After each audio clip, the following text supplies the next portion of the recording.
এরপর প্রশ্ন হলো, বিবাহ তালাক হওয়ার পর সেই বউ নেওয়ার বিধান কি?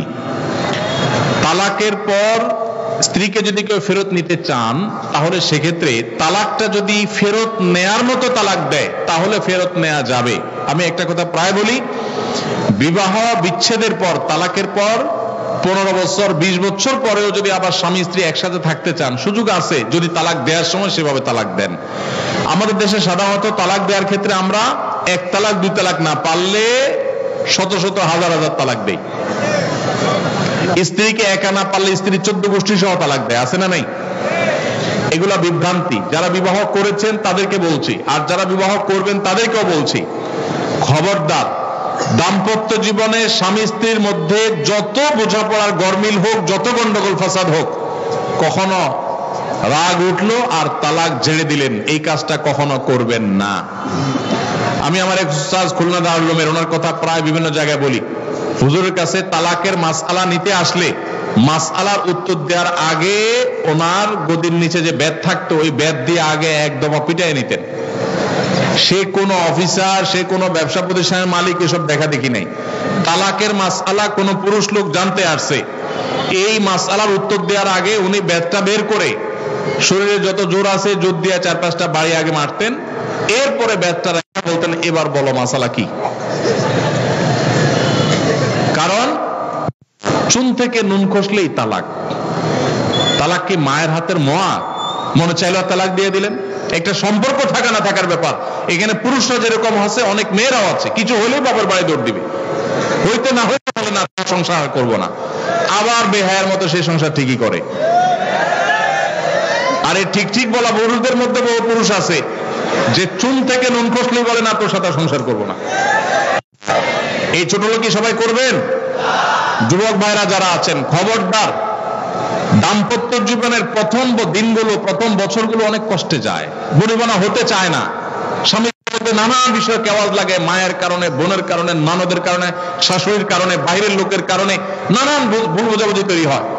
দিন যত অতিবাহিত হতে থাকবে, যত পারিবারিক জীবনটা সামনে এগোতে থাকবে, লাস্টিং করতে থাকবে, সন্তান বড় হতে থাকবে, ইনশাআল্লাহ দেখবেন এগুলো সব হারায় যাবে। যারা ধৈর্যশীল তারা সবর করে, যারা অধৈর্যশীল তারা আগে ভাগে রাস্তা দুদিক করে ফেলে। এই জন্য ধৈর্য সহ্য ছাড়া কখনো পারিবারিক জীবন টিকানো সম্ভব নয়।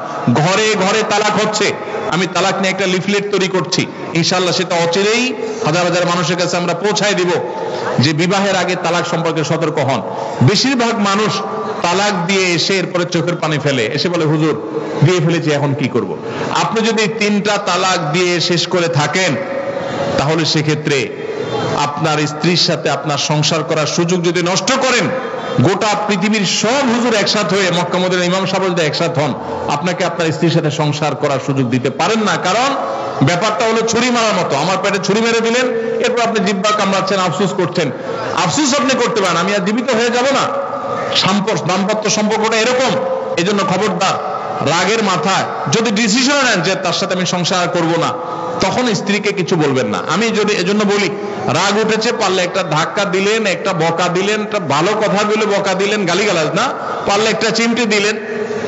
যদি আপনি অন্যায় করে থাকেন তাহলে আপনার বিচার করা যাবে। কিন্তু যদি তালাক দিয়া বসেন, সালাতুন জিদ্দুহুন্না জিদ্দুন ওয়া হাজলুহুন্না জিদ্দুন, নবীজি সাল্লাল্লাহু আলাইহি ওয়াসাল্লাম বলেছেন 3টা কাজ ইচ্ছাকৃত করলে যা হবে, দুষ্টুমি করে করলেও তা হবে। আমাদের দেশে বিভিন্ন জায়গায় এক সময় ছিল, এখন আছে কিনা জানি না, অনেক এলাকা প্রশাসনের অনেক ভাইরা তারা বড় বড় সাইনবোর্ড লাগিয়ে রাখছে, রাগের মাথায় তালাক দিলে তালাক হয় না। দেখছেন আপনারা এই সাইনবোর্ড? কেউ দুর্ভাগ্য হয় নাই কারোর, এরকম সাইনবোর্ড অনেক জায়গায় আছে। আমাদের দুর্ভাগ্য যে আমাদের ফতোয়া অনেক সময় আমাদের প্রশাসন অনেক বাইরে দিয়ে দেয়, রাগের মাথায় তালাক দিলে নাকি তালাক হয় না। তালাক কি মানুষ মহব্বত করতে করতে দেয়?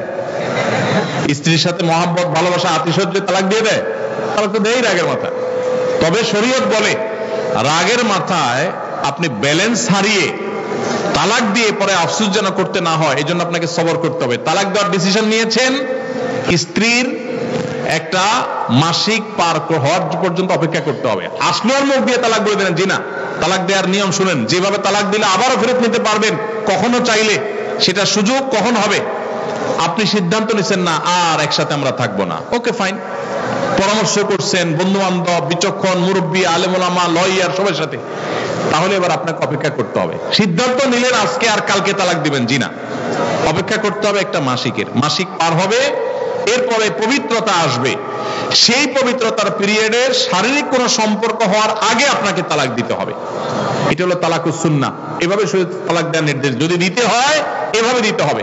কেন শরীয়ত এতগুলো স্টেপ অবলম্বন করছে জানেন?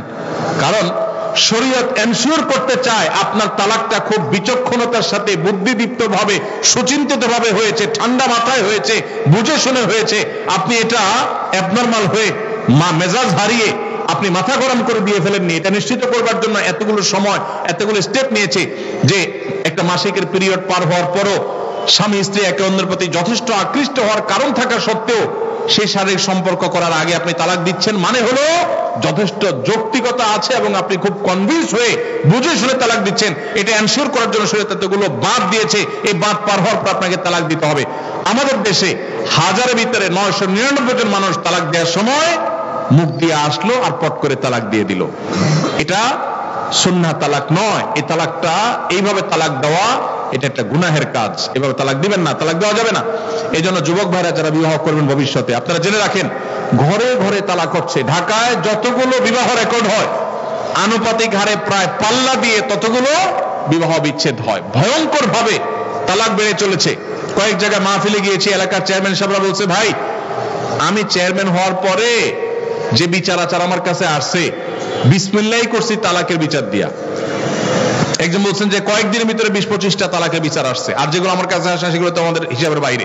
এই জন্য আপনাদের প্রতি উদাত্ত আহ্বান রাখতে চাই, আমাদের সংসারগুলো সব খান খান হয়ে যাচ্ছে। সবাই সংযমী হতে হবে, ধৈর্যশীল হতে হবে। as-sabru জাযাউহু আল জান্নাহ, সবরের বিনিময়ে আল্লাহ তাআলা জান্নাত দান করবেন। সবাই সবর করবেন তো ইনশাআল্লাহ।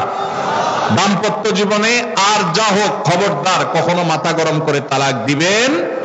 আমি যেভাবে বলেছি সুন্নাহসম্মত তালাক, এভাবে যদি পিরিয়ড যাওয়ার পরে, সুস্থ হওয়ার পর, শারীরিক সম্পর্কের আগে একটা তালাক দিবেন, এটা হলো সুন্নাত। তালাক কয়টা হবে? একটা। একটার বেশি তালাক দিবেন সেটা জায়েজ হলো না, জায়েজ হবে একটা তালাক। একটা তালাক দিলেন, বাস রেখে দিলেন। 2 মাস 3 মাস পার হয়ে গেল, অটোমেটিক সম্পর্ক ছিন্ন হয়ে গেল, দুজন দুদিকে যেতে পারেন, আলাদা বিয়ে হতে পারে। আবার বহুকাল পরে চাইলে নিজেরা শুধু বিবাহ পড়িয়ে আগ্ধ করে আবার একত্র হয়ে যেতে পারবেন। আর যদি আপনি একটা দিয়েছেন, আবার আরেকটা দিয়েছেন, 6 মাস পর আরেকটা দিয়েছেন, দিয়ে 3টা শেষ করে ফেলছেন, তাহলে আর কখনো বিবাহ যদি মক্কার ইমাম সাহেব এসেও পড়ায়, তারপর আর একসাথে থাকতে পারবেন না। আল্লাহ তাআলা আমাদেরকে এই বিবাহ বন্ধন এবং তালাকের ক্ষেত্রে শরিয়াকে মেনে চলার তৌফিক দান করুন। এরপরে প্রশ্ন হলো, আল্লাহ যে আছে এর দলিল কি? কোরআন হাদিস থেকে দলিল মানবো না, কারণ এগুলো তারই কথা।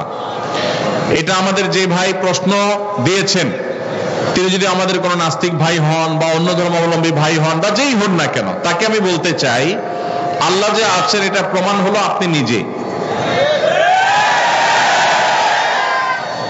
আপনি আপনার লাইফটা কোত্থেকে পাইছেন? নেট থেকে ডাউনলোড করে নিছেন? কি বলেন? আপনি নিজেকে কোত্থেকে পাইছেন? আপনার আব্বা আম্মা আপনাকে নেট থেকে ডাউনলোড করে নিয়ে আসছে? ভাইরা আমার, আমাদের অস্তিত্বই আল্লাহর অস্তিত্বের সাক্ষী। আল্লাহ রাব্বুল আলামিন বলেছেন, ওয়াফি আনফুসিকুম আফালা তুবসিরুন, তোমাদের অস্তিত্বের মধ্যেই আল্লাহর অস্তিত্বের নিদর্শন আছে, তোমরা কি দেখো না?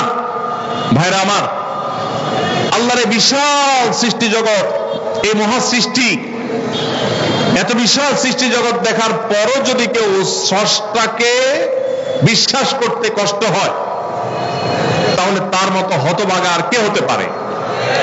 ভাইরা আমার, এই সৃষ্টি জগৎই স্রষ্টার অস্তিত্বের সাক্ষী।